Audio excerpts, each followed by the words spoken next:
प्रिय छात्रों नमस्कार। आइए आज हम पढ़ेंगे अध्याय 8 विद्युत चुंबकीय तरंगे।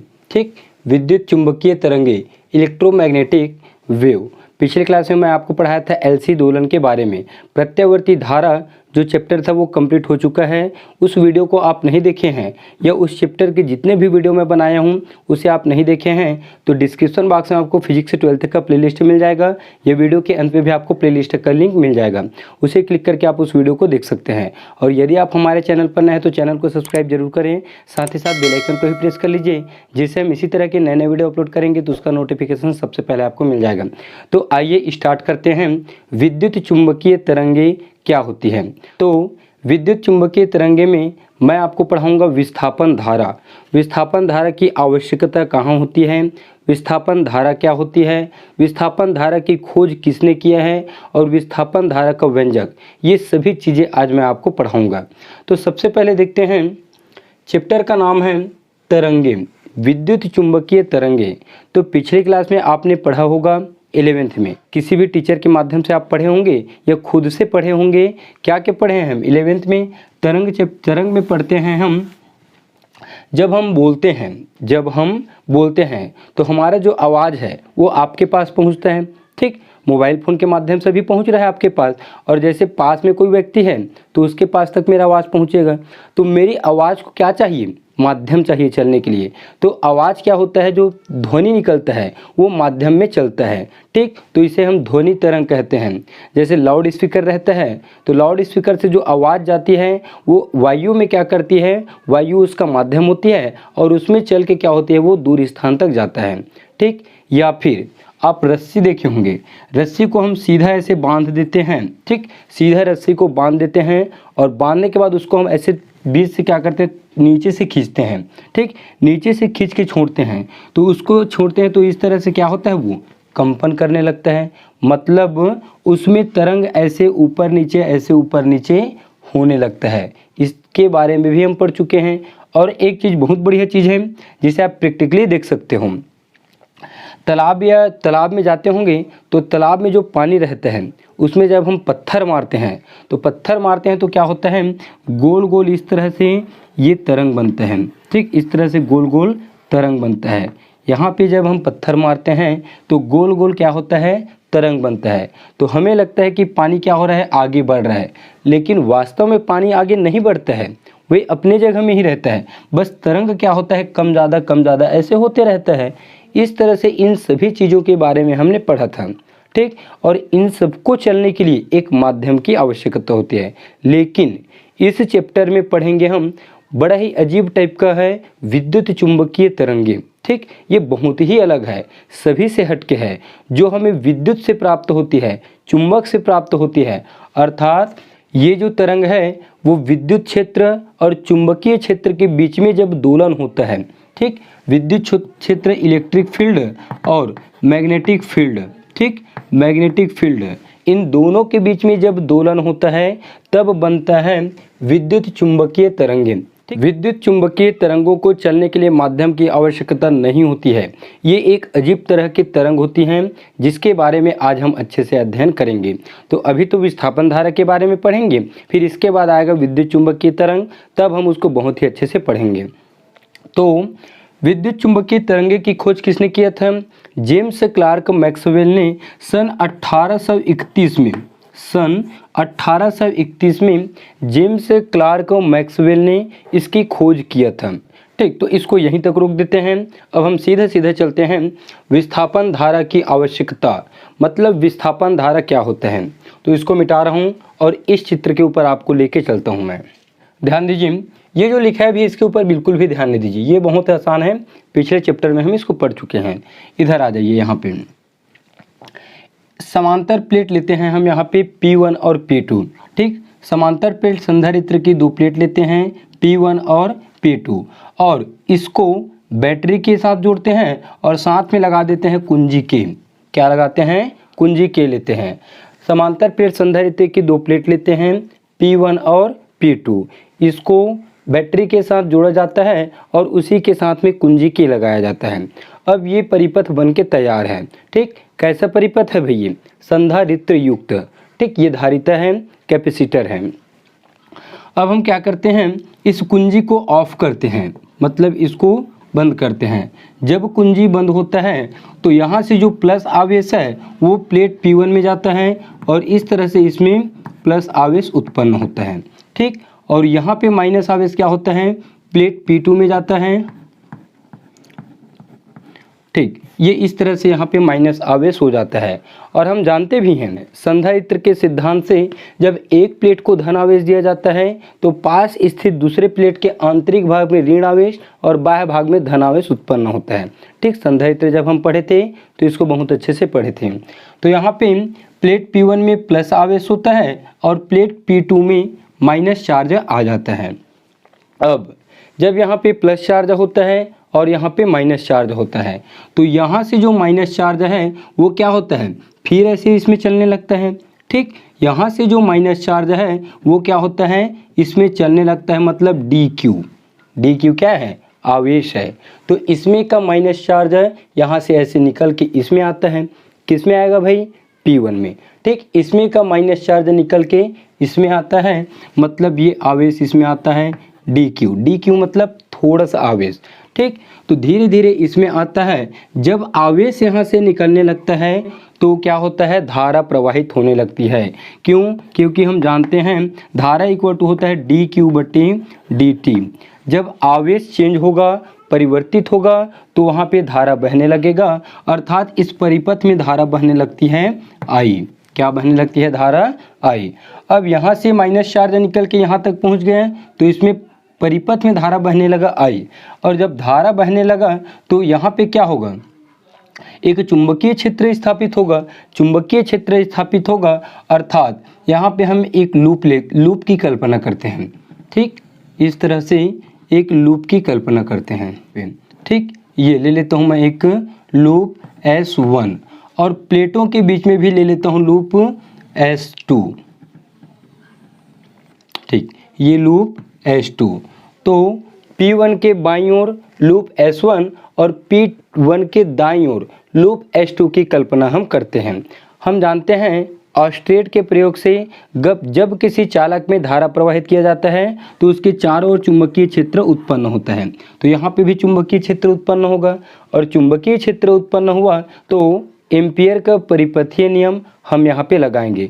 और एम्पियर का परिपथीय नियम क्या बोलते हैं, किसी बंद वक्र के, ये वक्र क्या है हमारा, बंद है, किसी बंद वक्र के चारों ओर चुंबकीय क्षेत्र B का रेखीय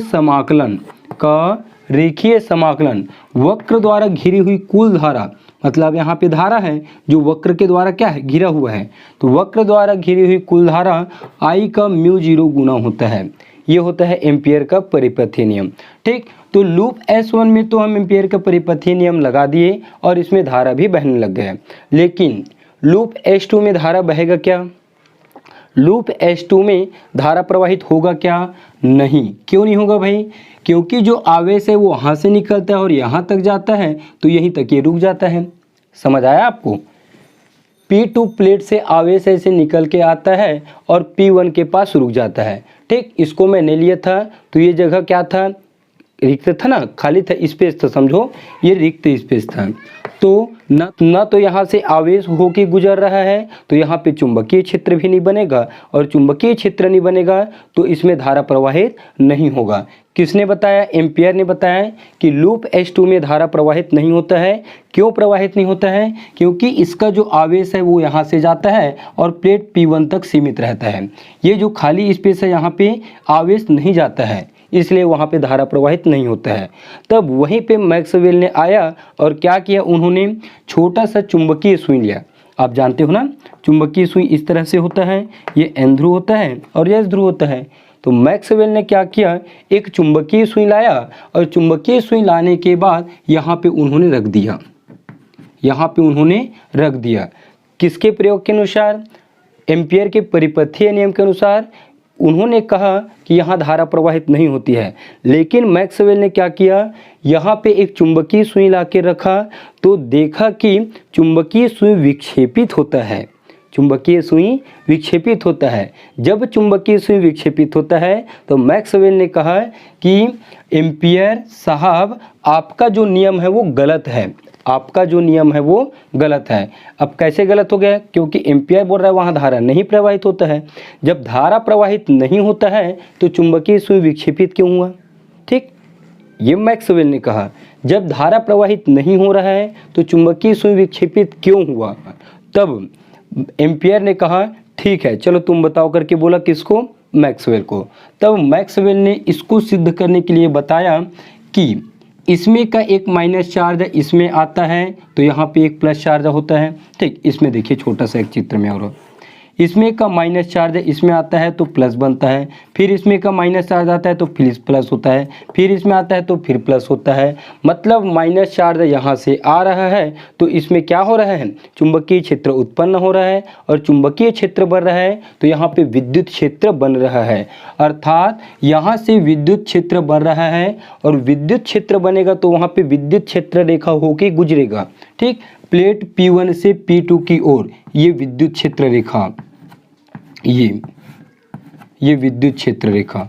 ठीक, अब विद्युत क्षेत्र रेखा वहाँ से गुजरेगा, मतलब विद्युत फ्लक्स में परिवर्तन होगा, और विद्युत फ्लक्स में परिवर्तन होगा तो वहाँ पे एक धारा बहने लगेगा जिसे उन्होंने नाम दिया विस्थापन धारा। क्या नाम दिया? विस्थापन धारा। ठीक, तो इस तरह से उन्होंने प्रयोग करके दिखाया। इस प्लेट से माइनस चार्ज निकल के इसमें आता है, फिर निकल के इसमें आता है, तो इसकी संख्या बढ़ते जाती है, तो विद्युत क्षेत्र रेखा की संख्या बढ़ते जाएगा और विद्युत फ्लक्स में परिवर्तन होगा जिससे यहाँ पे धारा बहने लगेगा, और उस धारा का नाम दिया गया विस्थापन धारा। अभी तक किसी ने खोज नहीं किया था कि प्लेटों के बीच में धारा प्रवाहित होता है कि नहीं। ठीक, तो एम्पियर ने सिर्फ यहाँ तक बताया था, तो इसके बीच में जो धारा बहता है उसे हम विस्थापन धारा कहते हैं, डिस्प्लेसमेंट करंट कहते हैं। ठीक, तो किसने बता दिया इसको? मैक्सवेल ने। अर्थात विस्थापन धारा क्या है? विस्थापन धारा वह होती है जो विद्युत क्षेत्र में परिवर्तन होने से या विद्युत फ्लक्स में परिवर्तन होने से विस्थापन धारा बनती है। और मैक्सवेल ने यहाँ पे जो धारा प्रवाहित होती है उसको नाम दिया IC, और इसको कहा उन्होंने चालन धारा। क्या कहा? चालन धारा। ठीक, ये चालन धारा है जो प्लेट के बाहर में धारा प्रवाहित होता है। जैसे यहाँ पे जो धारा प्रवाहित हो रहा है वो क्या है? चालन धारा है, और प्लेट के अंदर में जो धारा प्रवाहित होती है वह होती है विस्थापन धारा। तो मैक्सवेल ने यहाँ पे धारा की दो परिभाषा बता दिया। ठीक, एक धारा को बताया उन्होंने चालन धारा, और इस धारा को बताया उन्होंने विस्थापन धारा। ठीक, इस तरह से उन्होंने प्रयोग करके दिखा दिया कि यहाँ पे धारा प्रवाहित होती है। तो चलिए थोड़ा सा गणितीय व्याख्या उसको कर लेते हैं, फिर थोड़ा बहुत और स्टोरी है उसको फिर देखेंगे। तो विस्थापन धारा की आवश्यकता में आप स्टार्ट करेंगे एम्पियर के परिपथीय नियम से। तो एम्पियर के परिपथीय नियम का परिभाषा लिख दिया हूं मैं। देखिए, निर्वात में किसी बंद वक्र के चारों ओर चुंबकीय क्षेत्र B का रेखीय समाकलन उस वक्र द्वारा घिरी हुई कुल धारा I का μ0 गुना होता है। अर्थात सूत्र के रूप में B.dl = μ0I, ये होता है एम्पियर का परिपथीय नियम। अब इसके बाद यहाँ पे हम लूप के बारे में बताएंगे और इस चालक के बारे में बताएंगे। तो यहाँ पे जो लिख रहे हैं उसको मैं आपको बता देता हूँ, फिर उसको लिख के दे दूंगा स्क्रीन पे, उसे देखकर आप लिख लीजिएगा। तो P1 और P2 क्या है? समांतर प्लेट संधारित्र की दो प्लेटें हैं जिनको बैटरी के साथ जोड़ा गया है। जब कुंजी की को हम ऑफ करते हैं तो यहाँ से प्लस आवेश क्या होती है? प्लेट P1 में जाती है। जब यहाँ से आवेश जाता है तो आवेश परिवर्तित होता है, इसमें धारा प्रवाहित होने लगती है, तो प्लेट के चारों ओर चुंबकीय क्षेत्र उत्पन्न हो जाता है। अब चुंबकीय क्षेत्र उत्पन्न होगा तो प्लेट P1 के बाईं ओर हम लूप S1 और इसके दाईं ओर लूप S2 की कल्पना करते हैं। ठीक, तो एम्पियर के परिपथीय नियम लूप S1 पर हम लगाते हैं। ठीक, तो एम्पियर के परिपथीय नियम से यहाँ पे हिंदी आप लिखेंगे। ठीक, उसको दे दिया हूँ मैं, उसे लिख लीजिएगा। एम्पियर के परिपथीय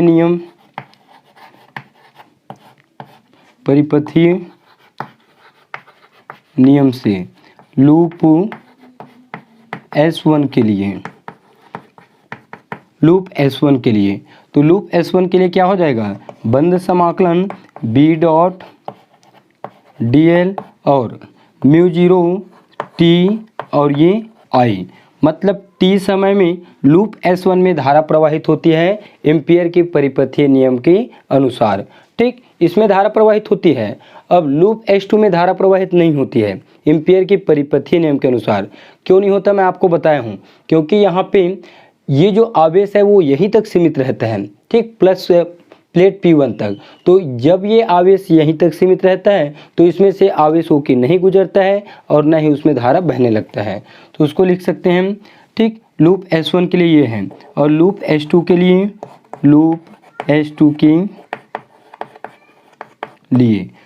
S2 के लिए बंद समाकलन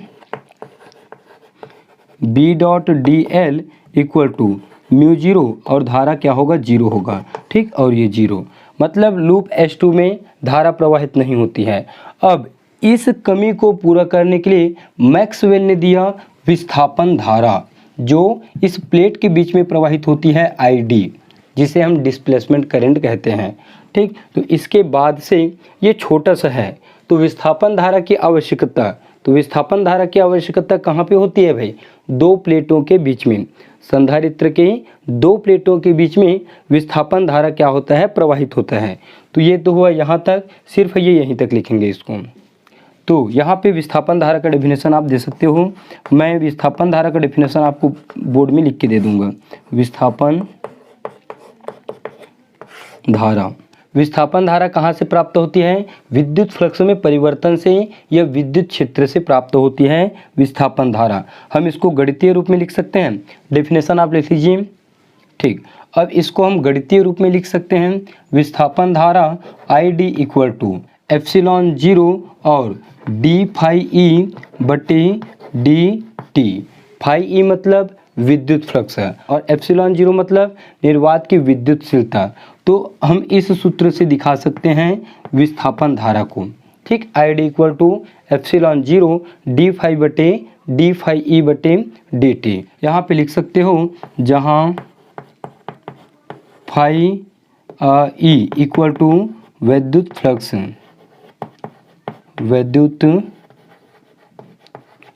फ्लक्स और एप्सिलॉन 0 इक्वल टू निर्वात की विद्युतशीलता,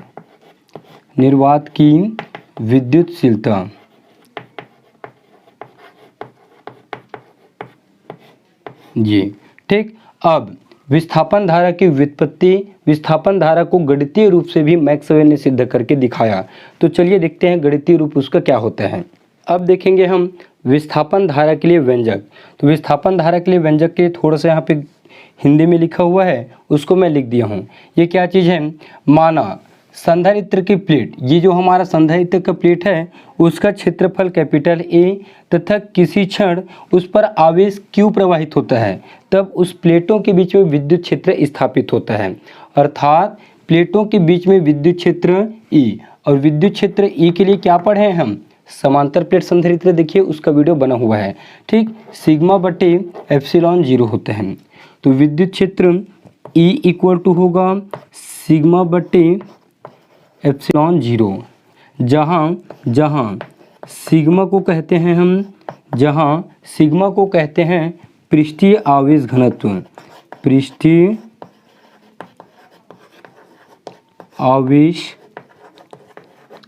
घनत्व, और सिग्मा का मान क्या होता है, सिग्मा का वैल्यू होता है, Q बटे A, ठीक, आवेश बटे क्षेत्रफल, ये होता है सिग्मा का वैल्यू। तो सिग्मा का मान हम यहाँ पे रखेंगे तो हमको E इक्वल टू मिलेगा, सिग्मा की जगह रखेंगे Q बटे A, तो ये होगा Q बटे A, और ये एप्सिलॉन 0 है तो एप्सिलॉन 0, इसको एप्सिलॉन नॉट भी पढ़ते हैं, ठीक। तो E इक्वल टू Q बटे A एप्सिलॉन नॉट। अब इसको पक्षांतर करेंगे हम, तो ये होगा आवेश Q इक्वल टू मिलेगा हमको, ये A एप्सिलॉन 0 यहाँ पे आ जाएगा, तो एप्सिलॉन 0 और ये होगा E इंटू A होगा। अब E इंटू A, ठीक, यहाँ पे विद्युत फ्लक्स बढ़ रहा है हमें पता है, और विद्युत फ्लक्स के कारण ही यहाँ पे विस्थापन धारा प्रवाहित होती है। तो विद्युत फ्लक्स क्या होती है, ठीक, विद्युत flux phi E equal to होता है E A कॉस थीटा होता है, क्या होता है, E A कॉस थीटा होता है। अब ध्यान दीजिए, E मतलब विद्युत क्षेत्र, A मतलब क्षेत्रफल। तो प्लेट ऐसा है और प्लेट का क्षेत्रफल क्या है, इस तरह से है, प्लेट का क्षेत्रफल इधर है और विद्युत क्षेत्र भी P1 से P2 है इस तरह से। तो प्लेट का क्षेत्रफल A है और विद्युत क्षेत्र E है, दोनों के बीच में दोनों समानांतर हैं, तो यहाँ पे 0 अंश का कोण बनेगा। तो थीटा का वैल्यू लेंगे हम 0, तो ये होगा cos 0 और cos 0 का वैल्यू होता है 1, तो ये मिलेगा हमको phi E equal to E into A। तो आवेश Q इक्वल टू मिलेगा epsilon naught, E into A की जगह रख सकते हैं हम फाई E, क्या रख सकते हैं फाई E, जहाँ पे फाई E को कहते हैं विद्युत फ्लक्स। अब संधारित्र के दोनों प्लेटों के बीच बहने वाली धारा क्या है, विस्थापन धारा है। इसको लिख सकते हैं हम दोनों प्लेटों के बीच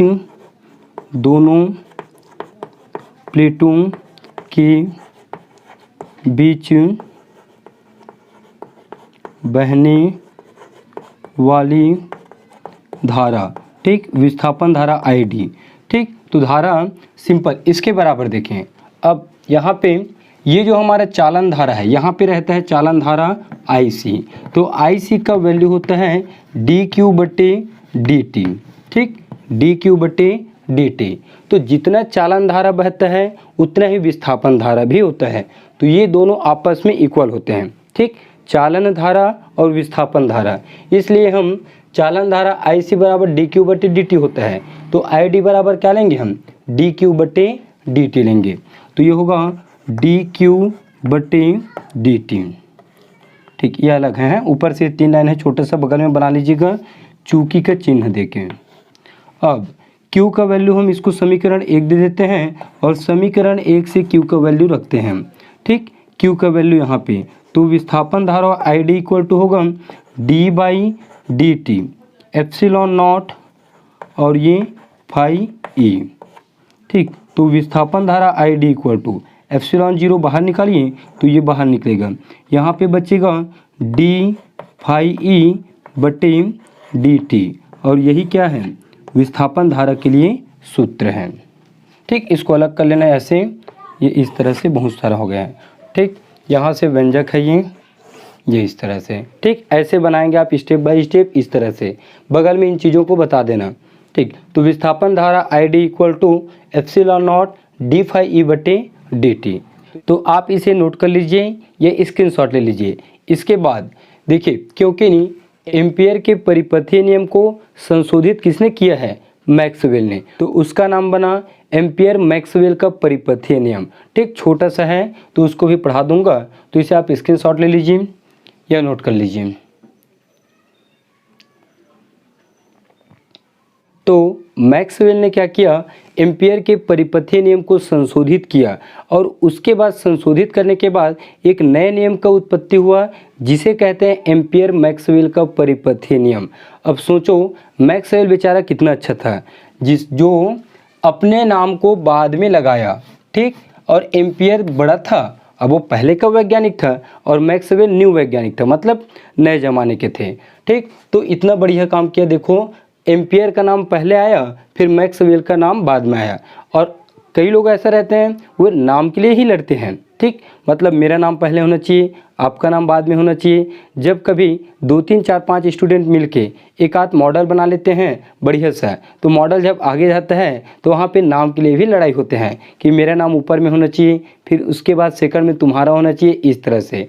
लेकिन मैक्सवेल ने इतनी बड़ी खोज की विस्थापन धारा की, उसके बाद भी नाम दिया एम्पियर मैक्सवेल का परिपथीय नियम, ठीक। तो इसको लिखेंगे इस तरह से, ये यहाँ से अलग है।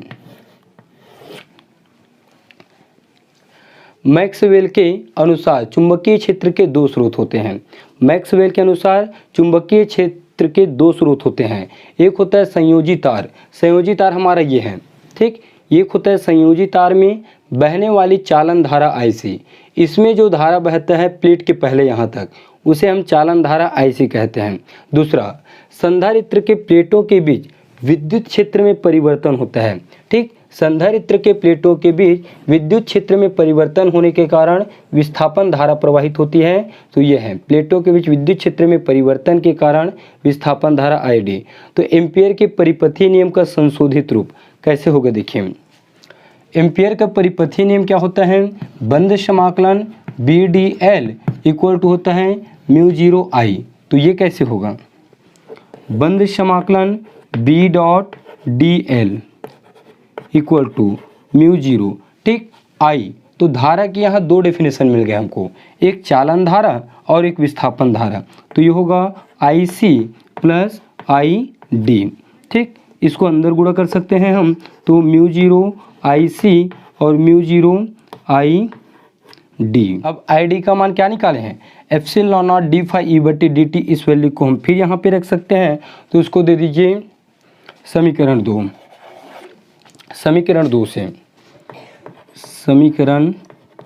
दो से।